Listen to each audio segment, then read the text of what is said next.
So how can you become happier? Try this experiment. Start mentally pretending that you already have what it is that you think you want. So let's say you want more money. Wake up in the morning and say, I love that I'm making more money.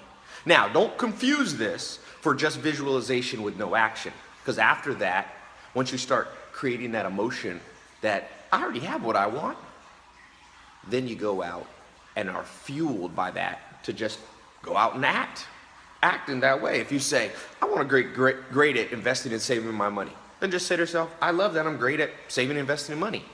And when it comes time to spend all your money or put a little in the savings account, your mind will be expecting that you're a great saver and a great investor. This goes beyond visualization. This is visualization in action, positive thinking with action attached to it. You need both. And you can do this for every area, including happiness. I was thinking a little bit about what I said earlier on how to be happier. One of the things that I realized is, happiness is an outgrowth of multiple factors. A lot of people like to oversimplify happiness. And so I wasn't trying to earlier oversimplify it. What I was saying is, basically, I'll lay it out like this formula. To be happy is very similar to creating a good bowl of soup. Create a good bowl of soup, you need to have a little chicken broth. Let's say it's chicken noodle soup. You can't just have chicken broth only. You need some salt, you need some vegetables and celery and salt and all those things. So there's no one factor. Some factors are bigger than others, just like in soup, you need more broth than you need salt. So what happens is in life we get stuck. My hair's a little crazy here. We get stuck. Why? Well, because we are where we are now, and it's hard to conjure up the faith to get where we want to be. So what I was saying about earlier about visualization, the reason visualization is important, even though it's not the only thing you need, because you got to take action, is that visualization bridges the gap. So as I was illustrating earlier, if you're horrible at saving money, right, you suck at it. So you always pretty much spend or get into debt. Well, so that's where you're here. To be happier, one of the ingredients in the soup of happiness is financial security. You don't have to be a millionaire or a billionaire, but it's been proven over and over. Daniel Kahneman won a Nobel Prize as an economist. I think he's at Princeton.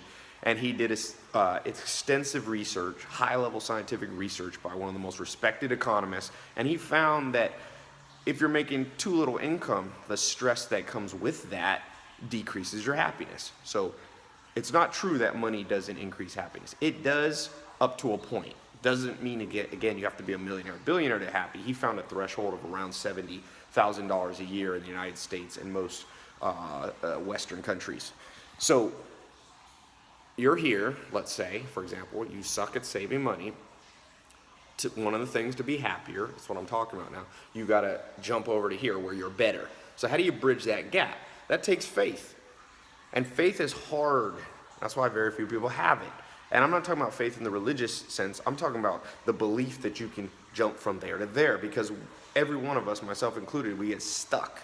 And when you're stuck, the longer you get stuck, the more you start to lose hope that you can ever get unstuck. You see that with patterns of addiction and drinking and alcohol. So one of the ways that I use, and I've found it's amazing, it works amazingly well, much better than you think, is to start just acting in your mind like you're already there. And they call it self-talk. You don't you want your friends to think you're crazy. You don't have to literally talk out loud unless you're in the shower. I do a lot in the shower. And then you just start saying to yourself, like, you know what? And I use this pattern so you can adopt it and copy it or come up with your own. I just say, I love blank. So I would just say, when I'm over here and I suck at saving money, I just say, I love that I'm good at saving money. I love that I don't always go into debt. I love that my net worth is going up. I love that my bank account is going up. I love that I'm able to resist spending when I know I should save.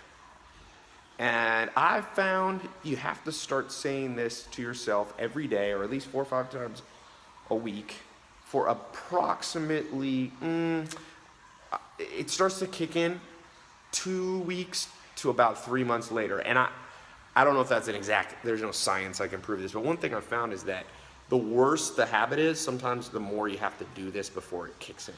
So just try it. Like I said, I found it works extremely well. So try it, and leave a comment. If you've ever done it, let me know your results. I'd love to hear that. And like I said, you can use this not just be better with investing. If you're not good at dieting, if you're not fit, that'll affect your happiness. You can use this to start saying, I love that I resist eating, ice cream at midnight. I love that I work out, 4 times a week. Just start saying that.